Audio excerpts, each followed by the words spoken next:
بيبدأ الفيلم من داخل ملجأ للأيتام، وبيكون في 2 ملثمين بيسرقوا سجلات الأيتام اللي في الملجأ، فبتلاحظهم المشرفة وبتحاول تفهم ايه اللي بيحصل، ولكن واحد منهم بيروح خانقها. وبنروح بعد كده لإيريك وميلاني واللي بينهم قصة حب جميلة بقالها 3 سنين، وأخيرا بيقرروا يتجوزوا. وعشان إيريك بيحب ميلاني جدا فبيقرر يخلي اليوم اللي هما هيتجوزوا فيه هو نفس يوم عيد ميلادها، وبيكون محضر لها مفاجأة جوه القصر بتاعه وعزم أهلهم وأصحابهم. وبتتفاجئ ميلاني بإيريك بيقدم لها خاتم جواز غالي جدا، وإيريك بيكون بيشتغل مصمم في شركة دعاية وإعلان كبيرة. أما ميلاني فبتمتلك معرض للأساس، وصاحبتها القريبة منها اللي اسمها إليسا هي مديرة المعرض ده. بيتكلموا في الحفلة عن ميعاد مهم تاني يوم مع مستثمر كبير هيجيلهم في المعرض. وتاني يوم الصبح ميلاني وإليسا بيلاقوا المستثمر ده داخل عليهم المعرض واسمه ريموند، وأول ما بتشوفوا إليسا بتعجب بيه جدا. فريموند بيقدم لميلاني عرض وبيقول لها تبعت له عنوانها، وتاني يوم الصبح هيكون عندك في البيت. وبيخلص كل حاجة تخص الاتفاق. بعد المقابلة دي بتحكي ميلاني بفرح لإيريك عن ريموند وعن الصفقة اللي هتعملها معاه، وإن إليسا صاحبتها أول ما شافته أغرمت بيه جدا. بيرن الجرس وبيجي ريموند وبتعرفهم على بعض، وقبل أي كلام في الشغل بيطلب منهم ريموند إنه يدخل الحمام. وتاني يوم بيكون إيريك بيحضر الفطار، فبيعمل عادة متعود عليها هو وميلاني، وهي تحضير الفطار بالدور. ولما تبقى تصحى ميلاني هتلاقي الفطار جاهز، وتلاقي جنبه ملحوظة إن تحضير الفطار تاني يوم عليها. بيحضر إيريك الفطار وبيطلع علشان يركب عربيته، لكنه بيتفاجئ بشخص كان قاعد مستنيه ورا في العربية، وبيروح الشخص ده مخدر إيريك وبيخطفه. ولما بيفوق بيلاقي نفسه محبوس جوه سرداب معزول الصوت،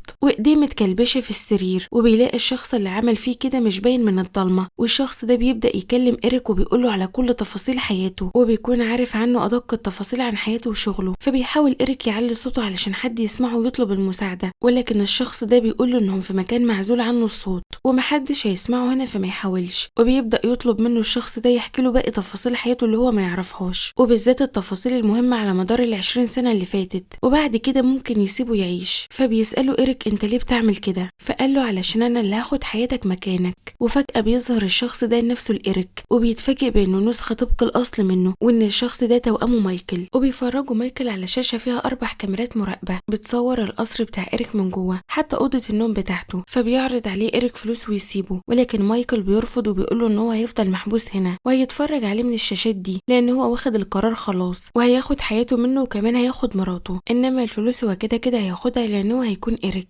فمايكل بيبدأ ينفذ خطته وبانتحال شخصية اخوه. واول حاجة بيعملها بيتصل بميلاني وبيقول لها ان هو مسافر شيكاغو علشان عنده مؤتمر مهم. فبتسأله هيسافر امتى؟ فقال لها هيروح البيت الاول يلم هدومه وياخد بعض الحاجات المهمة وهيروح المطار. وطبعا بيكون إيريك قاعد سامع كل ده ومش قادر يتكلم. فإيريك بيقوله ان ميلاني هتكتشفه لان ميلاني بتحبه من زمان. مايكل بيهدده وبيقوله لمصلحتك ولمصلحتها ان ده ما يحصلش. بيطلب منه مايكل انه يديله كل الباسوردات بتاعت حسابات البنوك. وبالليل بتلاحظ ميلاني ان في صوت في البيت، فبتقوم علشان تشوف في ايه، وبتاخد معاها فوزة علشان لو في حرامي تضربه. وبتفضل تدور جوه البيت ولكن مش بتلاقي حد. وبيتصل بيها مايكل علشان يطمن عليها، وبيكون غير تسريحة شعره وخلاها شبه شعر إيريك. وبيكون ده اختبار مهم علشان يعرف ميلاني هتعرفه ولا لا. وفعلا ميلاني بتلاحظ تغيير في طريقة كلامه، فبيقول لها ان هو بيحاول يغير طريقته. وبيجي شخص وبيخبط على البيت اللي فيه مايكل، فبيفتح له مايكل. فالراجل بيقول له البيت ده كان مرهون لمدة 6 شهور وانت مش المفروض تكون موجود هنا. فبيحاول مايكل يمشيه، ولكن الراجل بيبقى رافض يمشي قبل ما مايكل يمشي. فبيحس مايكل بان وجوده فيه خطر عليه، فبيروح مايكل شده جوه البيت وبيضربه بطلقة في دماغه وبيموته بمسدس كاتم للصوت. وتاني يوم بتكون ميلاني قاعدة في البيت وبتلاقي مايكل راجع، وطبعا بتكون مفكرة إيريك.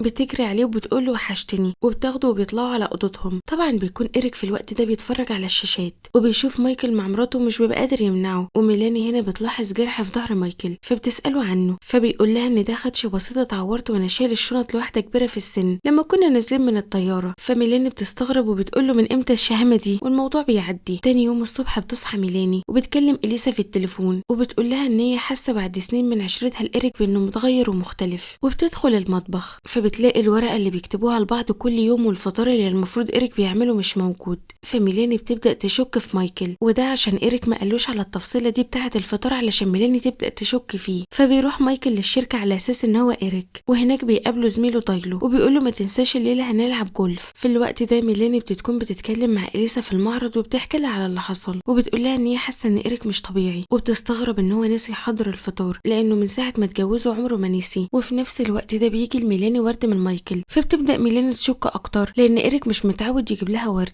فبتقول لي إليسا ان هي حاسه انه مخبي عليها حاجه، وان هو شكله ما كانش مسافر وعمل حاجه غلط، او انه سافر فعلا بس كان بيخونها. بيجي ريموند المستثمر وبيستعجل ميلاني في انهم يمضوا العقود، وبيكون في اعجاب متبادل ما بينه وما بين إليسا. في الوقت ده بتلاحظ ميلاني من ورا الازاز ان مايكل بيبص عليها من بره، ولكن لما بتخرج ما بتلاقيش حد واقف. في الوقت ده بيروح له دايلو زميل إيريك البيت عنده، وبيرن الجرس. بيفتح له مايكل وبيقول له ان هو مستنيه علشان يروحوا يلعبوا جولف مع بعض. وفي نفس الوقت ده بتكون ميلاني مع إليسا قاعدين في بار، وبيتفقوا انه ما يتعشوا معاها هي وريموند ليله الجمعه في قصر إيريك. في الوقت ده مايكل بيكون متورط في حكايه الجولف دي، فبيتصل بواحد وبيقول له يسال إيريك عن النوادي اللي كان بيروحها. في الوقت ده بيكون دايلو جاله البيت ومعاه عده الجولف، فبيسمع كلام مايكل في التليفون، وبيبص مايكل وبيلاقيه في وشه، وبيلاحظ عليه الارتباك والتوتر. فبيقول له ان الحاجات بتاعه الجولف موجوده بره في الكوخ كالعاده. فبياخد مايكل مضرب الجولف وبيضرب بيه دايلو على دماغه وبيقع على الارض مغمى عليه. بيبدا مايكل ياخد حاجات الجولف دي وبيخبيها، وبتكون ميلاني داخله على البيت وبتبدا تركن عربيتها. فبيروح مايكل ساحب دايلو على الارض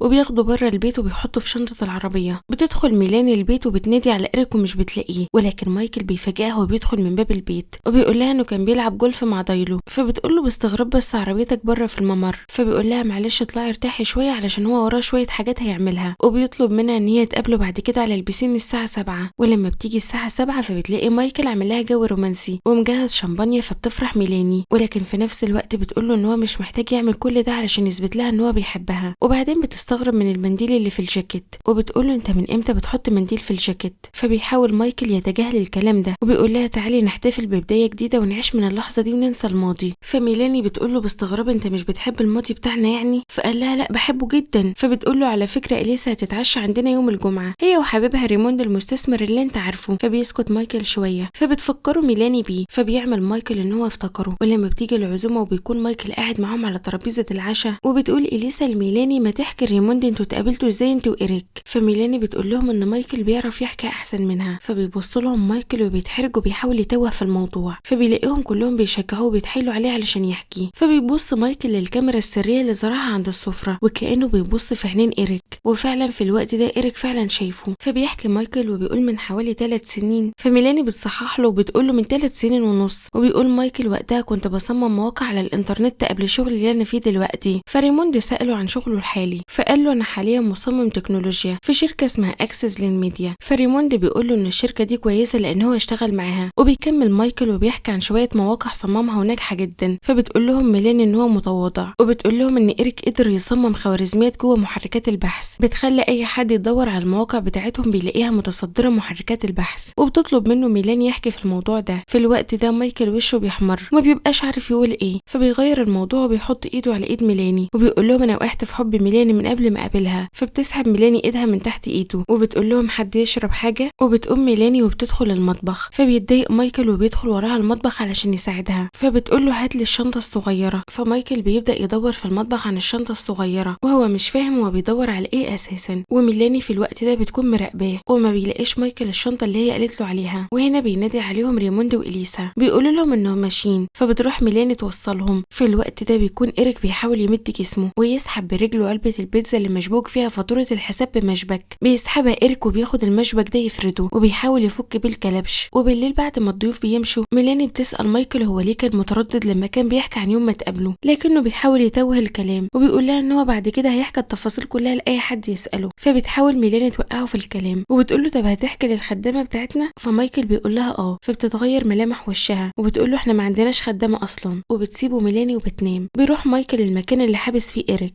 وبيفتح القفل وبيدخل وبيتفاجئ بيه ورا الباب. فبيطلع المسدس وبيقول له خش الاوضه تاني. وبيستغرب إيريك هو عارف منين انه فك الكلبش. فبيشاور له مايكل على الكاميرا اللي هو شافه منها. فبيرجعوا تاني وبيحطوا الكلبشات في ايديه تاني. وبيروح مايكل بعد كده على الشغل. فبيقابل المدير وبيعرف ان في شغل مطلوب منه متاخر عليه ولازم ينجزه بسرعه لان ده شغل مستعجل. وبالليل بتكون ميلاني عايزه تفتح اللابتوب بتاع إيريك ولكن ما بتلحقش لانها بتسمع صوت جاي من بره البيت. فبتخاف وبتبلغ ميلاني الشرطه. فبيجي لها ضابط وبيفتش المكان ولكنه مش بيلاقي اي اثار لوجود اي حد دخل. ولكن الضابط بيقول لها ان هو هيعمل بلاغ وهيخلي ضابط الدوريه يراقب البيت 24 ساعه. وبيسالها الضابط عن جوزها فبتكذب وبتقول له ان هي بعتت له رساله وهو زمانه جاي. في الوقت ده بيكون مايكل رايح لإيريك وبيديله اللابتوب وبيقول له لازم تخلص الشغل ده وبيهدده ان هو يقتل ميلاني لو ما خلصهوش. فبيضطر إيريك غصب عنه يوافق. في الوقت ده بتكون ميلاني بتتصل بالبيت بتاع دايلو اللي هو زميل إيريك في الشغل، وبتسأل على إيريك هل موجود ولا لا. فمرات دايلو بتقول لها ان دايلو نفسه مختفي بقاله يومين. وتاني يوم بتقعد ميلاني مع صاحبتها إليسا وبتقول لها ان تصرفات إيريك غريبة وبتطلب منها تراقبه. وهناك في الملجأ بيتفاجئ واحد بالمشرفة بتاعته وهي ماتة وسط الزرع، فبيتخض وبيروح يجري علشان يبلغ. في الوقت ده إليسا فعلا بتبدأ تراقب مايكل وبتدخل وراه كافيه وبتسمعه وهو بيتكلم في التليفون مع واحد تاني وبيقول لمايكل بان الشرطة لقت الجثة. فبيتعصب مايكل وبيقول له ازاي لقوا الجثة. فهنا بتسمع إليسا الكلمة وبتتخض، فبيمشي مايكل وإليسا بتكلم ميلاني في التليفون وبتسيب لها رسالة وبتقول لها على اللي سمعته. وبعدها بتروح إليسا على العربية بتاعتها وبيظهر لها مايكل وبيكون ماسك مسدس بيهددها بيه وبيقول لها تركب العربية وبياخدها على المكان اللي حابس فيه إيريك. وهنا إليسا بتشوف إيريك وبتتفاجئ ان هو ليه اخ توأم بيقعدها على كرسي وبينزل لها قيود من السقف وبيقول لها ان هو كان مجهز القيود دي لميلاني وبيسيبهم مايكل مع بعض وبيمشي. في الوقت ده ميلاني بترجع البيت وبتشوف الرسائل اللي على تليفونها وبتشغل الرسائل وبتسمعها، وبعدين بتتخض وبتجري على المكتب بتاع إيريك وبتبدأ تدور في المكتب على اي حاجة توصلها للحقيقة. وفي الوقت ده بيكون إيريك بيقول لإليسا ان هو كان ليه اخ توأم ولكن ابوهم وامهم ماتوا في حادثة وهم كان عندهم 3 سنين وتربوا هما الاتنين في ملجأ للأيتام. في الوقت ده ميلاني وهي بتدور في المكتب بتلاقي ملف وبيكون فيه نفس المعلومات دي. فبعد ما عرفت ميلاني الحقيقة بتبدأ تتعامل مع مايكل بحرص شديد وبتروح تتصل على إليسا علشان تطمن عليها ولكن تليفونها بيكون مقفول. بتروح لها البيت هي وريموند ولكن مش بيلاقوها، وبتحكي ميلاني لريموند ان جوزها طلع ليه توأم وبتقول له ان هي حاسه ان الموضوع ده مريب. بيروحوا عند الكافيه اللي إليسا كانت بتراقب فيه مايكل وبيلاقوا عربيتها واقفه بره، فبتبلغ ميلاني الشرطه ولكن الشرطه بيبلغوها ان لازم يمر 24 ساعه على اختفاء إليسا وبعد كده يتحركوا. بيروح مايكل لإيريك وإليسا وبيبانوا وهو بيتكلم معاهم قد ايه هو بيحقد على إيريك وبيتمنى يكون مكانه في كل حاجه لان في عيله اتبنت إيريك وهو صغير وعاش سعيد معاهم ومبسوط. اما مايكل فضل عايش في الملجأ لحد ما كبر وإيريك ما فكرش مره يسأل على اخوه. بالليل بيروح مايكل لميلاني وبيحس ان هي متوتره ومتغيره معاه وشكلها كده عرفت الحقيقه ولكن ميلاني ما بتبينش. ولكن فجاه بتشوف ميلاني البلاستر متشال اللي كان على الجرح اللي هو قال عليه وبتلاقي مكان الجرح ده وشم كان هو مخبيه علشان ما تشوفهوش، وفي الاغلب الوشم ده بيكون بيدل على ان هو كان مسجون. في الوقت ده بيجيله تليفون وبيكون من ريموند وبنعرف ان ريموند متعاون مع مايكل وهو اللي كان بيسهل له كل حاجه وبيفهمه ريموند بان ميلاني بتماطل في توقيع العقود وان شكلها هتكتشف انهم بيحاولوا يسرقوا فلوس ميلاني، وبيقول له ان ميلاني حكت له على كل حاجه عن ماضيه وان إيريك كان ليه اخ توأم. في الوقت ده ميلاني بتتسحب وبتروح عربيه إيريك